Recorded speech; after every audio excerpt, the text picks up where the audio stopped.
DRDO का नाम जब भी सामने आता है तो हम सब में एक प्राउड फीलिंग आ जाती है। गर्व होता है हमें डीआरडीओ के ऊपर, क्योंकि पिछले कुछ सालों में डीआरडीओ ने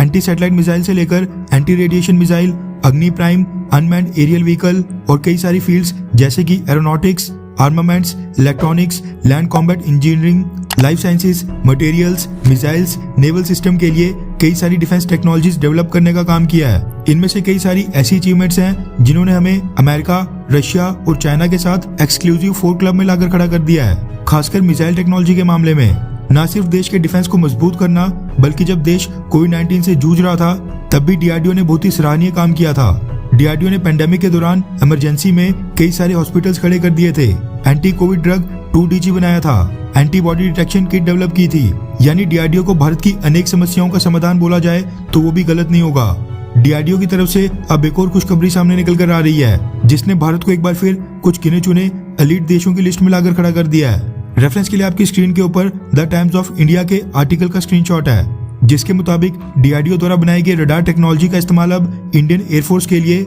एक्वायर किए जा रहे एयरबस एयरक्राफ्ट में किया जाएगा। रिपोर्ट्स के मुताबिक डीआरडीओ ने 2 एडवांस्ड रडार सिस्टम्स को डेवलप किया है, एक रडार वार्निंग रिसीवर RWR और दूसरा missile approach warning system MAWS। ये दोनों भारत की PSU Bharat electronic limited manufacture करती है। आपको याद होगा तो भारत ने एयरबस के साथ कुछ ही महीने पहले $2.5 बिलियन की लागत से तकरीबन 56 C-295 मीडियम ट्रांसपोर्ट एयरक्राफ्ट का एक कॉन्ट्रैक्ट साइन किया था, जिनमें से 16 एयरक्राफ्ट एयरबस को अपनी स्पेन फैसिलिटी से फ्लाई अवे कंडीशन में भारत को ट्रांसफर करने थे, जबकि बाकी के 40 C-295 aircraft make in India के तहत भारत में टाटा के साथ मिलकर जॉइंट वेंचर के तहत मैन्युफैक्चर करने थे। रिपोर्ट्स ये निकल कर आ रही हैं कि RWR और MAWS ये दोनों रडार सिस्टम्स एयरबस भारतीय PSU भारत इलेक्ट्रॉनिक लिमिटेड से परचेज करके स्पेन ले जाएगी और फिर वहां पर जो 16 C-295 एयरक्राफ्ट मैन्युफैक्चर किए जाने हैं उनके अंदर फिट किया जाएगा, जो कि वो भारत के लिए मैन्युफैक्चर हो रहे हैं। वैसे जिनको नहीं पता उनको बता दूं कि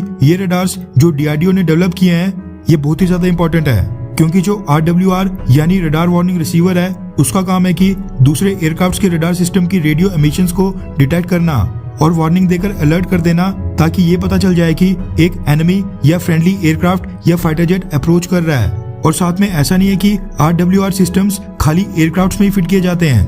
बल्कि इस तरह के सिस्टम को कई तरह के एयरबोर्न, सीबोर्न और ग्राउंड बेस्ड एसेट्स पर भी फिट किया जा सकता है, जिनमें एयरक्राफ्ट से लेकर शिप्स, मिलिट्री बेसिस, ऑटोमोबाइल्स और कई तरह के व्हीकल शामिल हैं। Missile approach warning system MAWS की बात करें तो ये एयरक्राफ्ट के ऊपर इसीलिए फिट किया जाता है ताकि जब कोई मिसाइल एयरक्राफ्ट को हिट करने के लिए ट्रैक कर रही होती है, यानी एयरक्राफ्ट का पीछा कर रही होती है, तो यही मिसाइल अप्रोच वार्निंग सिस्टम उस अटैक करने वाली मिसाइल को डिटेक्ट करके पायलट को वार्निंग देकर अलर्ट कर देता है, ताकि वो अपनी तरफ से बचने के लिए सारे काउंटर मेजर्स ले, फ्लेयर्स का इस्तेमाल करे और डिफेंसिव मैन्यूवर्स परफॉर्म करे, ताकि अटैक करने वाली मिसाइल के ट्रैकिंग सिस्टम को चकमा दिया जा सके। वैसे हमें गर्व होना चाहिए कि डीआरडीओ ने ये दोनों रडार टेक्नोलॉजी खुद ही डेवलप कर ली है,